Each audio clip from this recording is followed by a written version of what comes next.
இந்த பதிவை முழுமையாக பொறுமையாக பாருங்கடியார்களே. கண்டிப்பாக உங்களுக்குள்ள ஒரு ஆனந்தமானது உண்டாக வேண்டும் என்று எல்லாமல் அந்த ஈசனை வேண்டிக் கொண்டு இந்த பதிவை தொடர்கிறேன்.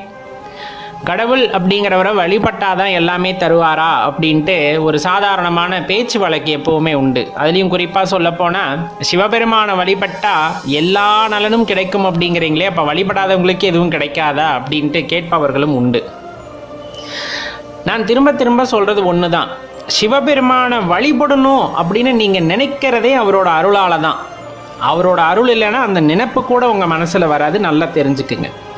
இன்னொன்று, சிவபெருமானை பொறுத்தளவு தன்னை வழிபடுபவர்களுக்கு தான் நலன் செய்யணும், அவங்களுக்கு தான் இதெல்லாம் கொடுக்கணும், அவங்க கேட்டதெல்லாம் கொடுக்கணும் அப்படின்னு நினைக்கக்கூடிய சாதாரண சக்தி அல்ல, நல்லா தெரிஞ்சுக்கங்க. நீங்கள் சாதாரணமாக அந்த சக்தியை எடை போட்டு விட முடியாது, நல்லா தெரிஞ்சுக்கோங்க. தன்னை வழிபட்டாலும் சரி, தன்னை வழிபடாவிட்டாலும் சரி, தன்னை நிந்தித்தாலும் சரி, தன்னை நினையாதவர்களுக்கும் சரி, எது அவர்களின் வாழ்க்கைக்கு தேவையோ, அடுத்த கட்ட முன்னேற்றத்திற்கு செல்வதற்கு அவர்களுக்கு எது தேவையோ அதை பார்த்து பார்த்து கொடுப்பவர் எம்பெருமான் ஈசன். அவர்கிட்ட போய் நீங்கள் மடியேந்தி பிச்சை கேட்கணும்னு அவசியம் கிடையாது. அவர்கிட்ட போய் எனக்கு அதைத்தான்னு கேட்டு அவர் கொடுக்கணுங்கிற அவசியம் கிடையாது. உங்களுக்கு என்ன தரணும் அப்படிங்கிறது அவருக்கு நல்லா தெரியும். தர வேண்டிய நேரத்தில் அது யாராக இருந்தாலும் கொடுப்பார். அப்புறம் எதுக்கு சிவபெருமான வழிபட சொல்கிறீங்க அப்படின்னு ஒரு கேள்வியானது இதை தொடர்ந்து எழும். நல்லா கேட்டுக்குங்க. பொன்னோ பொருளோ ஆசையோ பாசமோ எதுவாக இருந்தாலும் அது அவர்களின் வினைக்கு ஏற்ப வந்து அமைகின்றது. ஆனா இறைவன் அப்படிங்கிறதோ, இந்த பிரபஞ்சம் அப்படிங்கிற அந்த சூட்சமமோ, அல்லது அதையும் தாண்டி இருக்கக்கூடிய அந்த ரகசியங்களோ, சிவரகசியங்களோ, அல்லது சிவபெருமானை உணர வேண்டும் என்று இருந்தாலோ, உங்களை நீங்கள் உணர வேண்டும் என்று இருந்தாலோ சாதாரணமாக வழிபாடு இல்லாமல் நடக்காது. அதுவும் இறைவனோட அருட்கடாட்சம் தான் இல்லைன்னு சொல்ல. நான் ஏற்கனவே சொன்ன மாதிரி சிவபெருமான நினைக்கிறதுக்கே அவரோட அருள் வேண்டும். அப்படிங்கும் போது இறைவனை உணர வேண்டும், இறை தத்துவத்தை உணர வேண்டும், உங்களை உணர வேண்டும். இது எல்லாமே எப்ப சாத்தியம் அப்படின்னா இறைவனை பற்றி கொள்ளும் பொழுதுதான் சாத்தியமாகிறது. சாதாரண விஷயம் இல்லை. உலக தோற்றத்தவே இன்னைக்கும் பல்வேறு கருத்துக்களால் தான் சொல்லிக்கிட்டு இருக்காங்க. அதே போல பிரபஞ்சம், அதை தாண்டியும் பல விஷயங்கள் வந்துட்டு இந்த பிரபஞ்சத்தில் இருக்கிறது. அப்படிங்கும் போது அதோட இயக்கங்களை பற்றியும் அதோட தோற்றத்தை பற்றியும் உணர்ந்து கொள்ள வேண்டும் என்றால் ஆன்மீகத்திலே ஈசனை பற்றி கொள்வதால் மட்டுமே முடிகிறது அப்படிங்கிறது தான் உண்மை. அதே போலதான் அனுபவங்கள் அனைவருக்கும் ஒரே மாதிரி இருப்பதில்லை. அந்த ஆன்மீகத்தில் பயணிப்பவர்களுக்கு அனுபவங்கள் யாவும் ஒரே மாதிரி இருப்பது இல்லை. ஒவ்வொருவருக்கும் ஒவ்வொருவாக அந்த அனுபவங்களை கிடைக்கச் செய்கின்றார். அப்ப இறை அனுபவத்தை உணர்ந்து கொண்ட ஒருத்தர் விளக்கும் பொழுது அதை நம்மால் உணர்ந்து கொள்ள முடியாது. தெரிந்து கொள்ளத்தான் முடியுமே தவிர உணர்ந்து கொள்ள முடியாது. உணர்ந்து கொள்ள வேண்டும் என்றால் நீங்கள் முற்றிலுமாக அதில் ஈடுபட்டு அந்த இறைவனை தேடுவதற்கான வழிகளை ஏற்படுத்தி கொண்டு தேட ஆரம்பிக்க வேண்டும். அப்போ சிவபெருமானை ஏன் வழிபடணும்? உங்களை நீங்கள் உணர்ந்துக்கணுமா? அதே போல் இந்த பிரபஞ்சத்தோட ரகசியத்தை தெரிஞ்சுக்கணுமா? அந்த இறை ஆற்றலை நீங்கள் உணர்ந்து கொள்ள வேண்டுமா?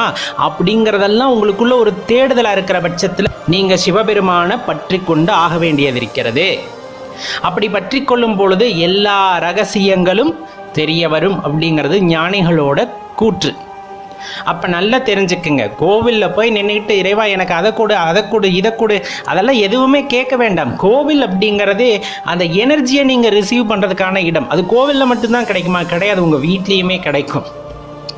அமைதியாக உங்கள் மனசை நிலைநிறுத்தி இறைவனிடம் பேச தொடர்பு கொள்ளும் பொழுது கண்டிப்பாக அந்த எனர்ஜி கிடைக்கும். ஆனால் கோவில் அப்படிங்கிறது அந்த எனர்ஜி சோர்ஸ் எப்போவுமே அங்கே இருக்கும். நீங்கள் போனால் அங்கே உணர முடியும். அதற்கான எல்லா விதமான கட்டமைப்புகளும் அங்கே ஏற்படுத்தப்பட்டு இருக்கின்றது. உள்ளே போனால் அது ஒரு எனர்ஜி சோர்ஸ். உள்ளே போனால் உங்களால் உணர முடியும். அது வீட்டிலேருந்து உணர முடியும். ஆனால் வீட்டிலேருந்து உணர்வதற்கு பல்வேறு முயற்சிகளை வந்துட்டு நாம் செய்ய வேண்டும். அதுதான் அந்த இடத்துல குறிப்பிட்டு சொல்லக்கூடியது. அப்ப இறை வழிபாடு செய்யணும், ஈசனை பற்றி கொள்ள வேண்டும் என்று சிந்தனை யாருக்கு வரும் என்றால் தன்னை உணர வேண்டும், இறைவனை உணர வேண்டும், இறைவனுடன் இரண்டரை கலந்துவிட வேண்டும் என்ற எண்ணமுடையவர்களுக்கு மட்டுமே சிவபெருமானை பற்றி கொள்ளக்கூடிய அந்த ஆற்றலும் அந்த நினைவும் வருகிறது. மற்றவர்களுக்கு யாரும் அந்த நினைவே வருவதில்லை அப்படிங்கிறது தான் உண்மை. அப்போ நீங்கள் சிவபெருமானை பற்றி நினச்சிட்டிங்கனாங்களே நீங்கள் அடுத்த நிலைக்கு உயர தகுதியானவர் அப்படிங்கிறத இந்த இடத்துல தெரிந்து கொள்ளுங்கள் நண்பர்களே. இப்போ சாதாரண விஷயம் இல்லை சிவ வழிபாடு அப்படிங்கிறது. போகிற போக்கில் சொல்லிட்டு போயிடுவாங்க, சிவபெருமானை வழிபடுறியா, உனக்கு வேறு வேலையே இல்லையா அப்படின்ட்டு. வேலையே இல்லாமல்லப்பா, உண்மையான வேலை எதுன்னு தெரிந்து கொள்வதற்காகத்தான் நான் சிவபெருமானை வழிபட போகின்றேன் அப்படின்ட்டு அவங்கக்கிட்ட உரைக்கிற மாதிரி சொல்லுங்கள். ரொம்ப புனிதமான வழிபாடு, ரொம்ப ஆத்மார்த்தமானது. உண்மையான தேடுதலை நோக்கி நாம் செல்கின்றோம் அப்படிங்கிறது தான் சிவ வழிபாடு அப்படிங்கிறது. அதனால் சிவபெருமானை பற்றி கொண்டவர்கள் யாருக்காகவும் தலை குனிந்து நிற்காதீர்கள். நான் சொல்வது கர்வத்தின் உச்சிகள் அல்ல. நாம் சரியான பாதையை தேர்ந்தெடுத்திருக்கின்றோம்.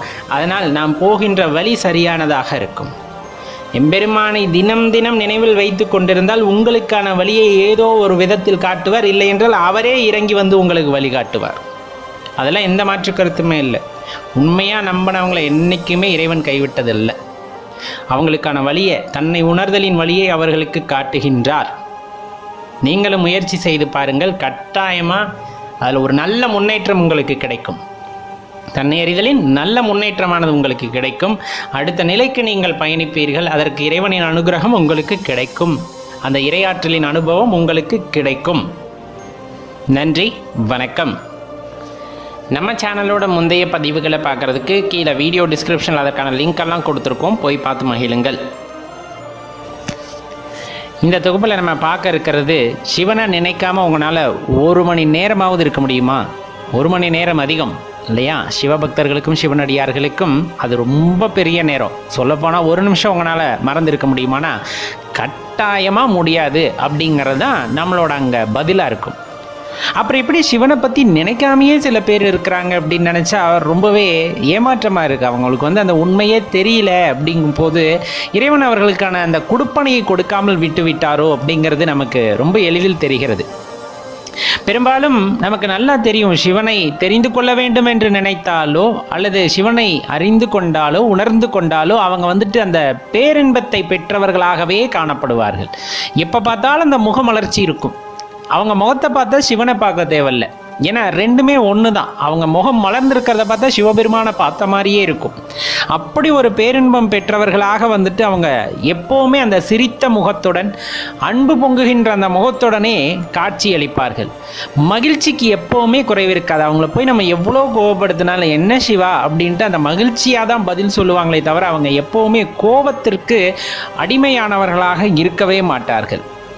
நிறைய நேரம் இப்போ காடு, மலை, கோவில் அப்படின்னு எங்கே போனாலும் சரி, எந்த நேரமே அவரோட எண்ணத்திலே இருக்கனால நினைத்த இடத்தில் அப்படியே அமர்ந்து தியானம் செய்யக்கூடிய ஆற்றல் அல்லது கொஞ்சம் காட்டுக்கு போய் தவம் செய்யக்கூடிய ஆற்றல் இவற்றையெல்லாம் பெற்றவர்களாக இருப்பார்கள். அடிக்கடி அந்த தியானத்தில் மூழ்கி அந்த இறைவனை உணர்ந்து அந்த மகிழ்ச்சியிலேயே மூழ்கி இருப்பார்கள்.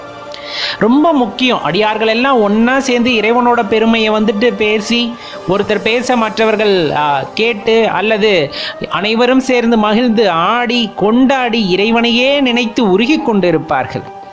ரொம்ப முக்கியமாக மற்றவர்களை பாராட்டக்கூடிய அந்த பண்பை பெற்றிருப்பார்கள்.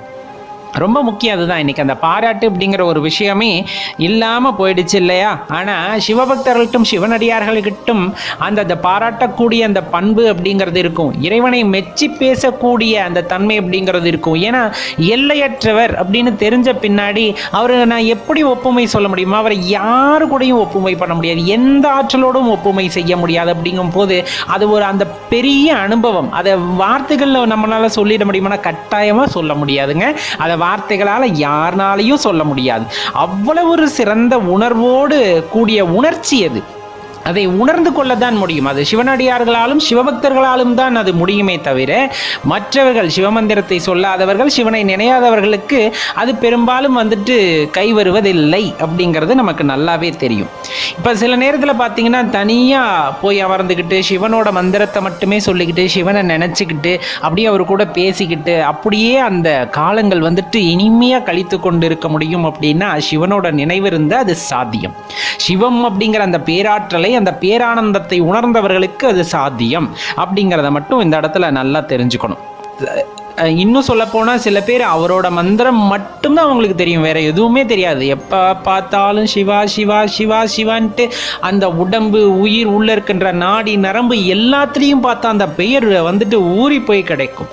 சிவாய நம சிவாய மாதிரி இருக்கிற எல்லா மந்திரங்களையும் சொல்லி சொல்லி அந்த உடலே சிவமாய் மாறி நிற்கும். அப்படிப்பட்டவர்களையும் நாம் பார்க்க முடியும். ஆனால் எந்த இடத்திலும் எந்த இடத்திலும் அவர்களின் கர்வத்தை வெளிப்படுத்தாமல், அந்த கர்வம்ங்கிறதே அழிந்து போய்விடுகிறது அவர்கள் மனதில். ஏன்னா அந்த மந்திரம் அவ்வளவு சக்தி வாய்ந்தது, இறை மந்திரம். நம்ம சிவத்தோட அந்த மந்திரத்தை சொல்லும் போது, நம்ம சிவமா மாறும்போது அகந்தையெல்லாம் அழிந்து விடுகிறது. பின்னர் எங்கு போய் தேடுவது அந்த கர்வத்தை, அந்த தலைகணத்தை? அவங்க கிட்ட இருக்கவே இருக்காது. அவங்கள பார்த்ததுமே ஒரு சாந்த ஸ்வரூபமா இருப்பாங்க. நம்மளுக்கே தெரியும், இந்த முகத்தை பார்க்க பார்க்க அப்படியே பார்த்துக்கிட்டே இருக்கணும் போல தோணுதே, அப்படியே சிவத்தை பார்க்குற மாதிரியே இருக்கே அப்படிங்கிற அந்த எண்ணமானது நமக்குள் உண்டாகிறது. அப்படிங்கும் போது அவர்கள் சிவத்தை உணர்ந்தவர்களாக இருக்கிறார்கள், அந்த இடத்தில் பேச்சை மறந்தவர்களாக இருக்கிறார்கள். அப்படிங்கிறதெல்லாம் பெரிய விஷயம். அதெல்லாம் உணர்ந்தால் மட்டுமே நடக்கக்கூடியது. அப்படிப்பட்டவங்களுக்கு இடையில சிவனை நினைக்காமலோ, சிவத்தை நினைக்காமலோ, சிவமந்திரத்தை சொல்லாமலோ, சிவன் பெயரை உச்சரிக்காமல் இருக்கிறார்கள் என்றால் அந்த அறியாமையை என்னவென்று சொல்வது அப்படிங்கிறது தான் நம்ம இப்போ கேட்க வர்றது. முயற்சி செய்யாமல் இல்லை என்று சொல்பவன் முட்டாள். அவ்வளவுதான். முயற்சி செய்யாமல் இல்லை என்று சொல்பவன் முட்டாள். முயன்று தோற்றாலும் அடுத்த படி எடுத்து வைத்து நான் நினைத்ததை அறிந்து கொள்ள வேண்டும், தெரிந்து கொள்ள வேண்டும் அப்படின்ட்டு முயற்சி செய்பவனுக்கு எல்லாமே சாதகமாக மாறும். உங்கள் வாழ்க்கையில் என்றைக்குமே முயற்சியை கைவிட்டுறாதீங்க. கண்டிப்பாக ஒரு நாள் இல்லாட்டி ஒரு நாள் அந்த பேரானந்தத்தை நாம் அனுபவிக்கும் போது கட்டாயமாக அது இல்லை இல்லாததாக இருக்கும். அப்படிங்கிறத ஞானிகள் ரொம்ப தெளிவாக வகுத்து கூறியிருக்கிறார்கள். ஆனால் அதற்காக முயற்சி செய்ய வேண்டியது நாம் தான் நண்பர்களே.